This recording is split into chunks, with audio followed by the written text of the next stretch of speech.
ମଣିଷର ପ୍ରତ୍ୟେକ ବିଫଳତା ସଫଳତାର ଗୋଟିଏ ପାଦ ଆଗକୁ ବଢ଼ାଇଥାଏ। ତେଣୁ ଚେଷ୍ଟା ଜାରି ରଖନ୍ତୁ, ବିଫଳତାକୁ ଭୟ କରନ୍ତୁ ନାହିଁ।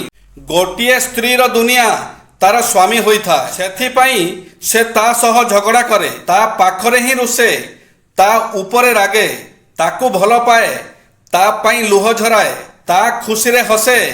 ହେଲେ ଜଣା ନାହିଁ କାହିଁକି ସବୁ ସ୍ୱାମୀ ଏକଥା ଜାଣିପାରନ୍ତି ନାହିଁ।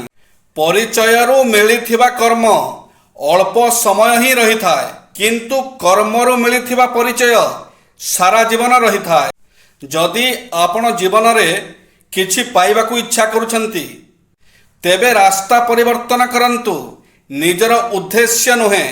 ଯେଉଁ ଲୋକ ସମୟକୁ ବର୍ବାଦ କରେ, ସମୟ ଆସିଲେ ସମୟ ମଧ୍ୟ ତାକୁ ବର୍ବାଦ କରିଦିଏ। ତେଣୁ ସମୟକୁ ନଷ୍ଟ ନ କରି ତାକୁ ସମ୍ମାନ କରନ୍ତୁ, ସମୟ ମଧ୍ୟ ଆପଣଙ୍କୁ ସମ୍ମାନ ଦେବ।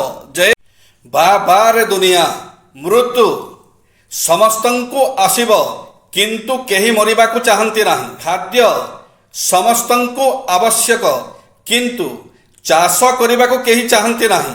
ଛାଇ ସମସ୍ତେ ଖୋଜନ୍ତି, କିନ୍ତୁ ଗଛ ଲଗାଇବା ଓ ଗଛକୁ ବଞ୍ଚାଇବା କେହି ଚାହାନ୍ତି ନାହିଁ।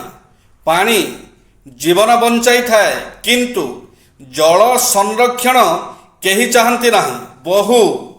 ବୋହୂ ସମସ୍ତେ ଚାହାନ୍ତି, କିନ୍ତୁ କନ୍ୟା ସନ୍ତାନ କେହି ଚାହାନ୍ତି ନାହିଁ। ଜୟ ଶ୍ରୀ ଜଗନ୍ନାଥ।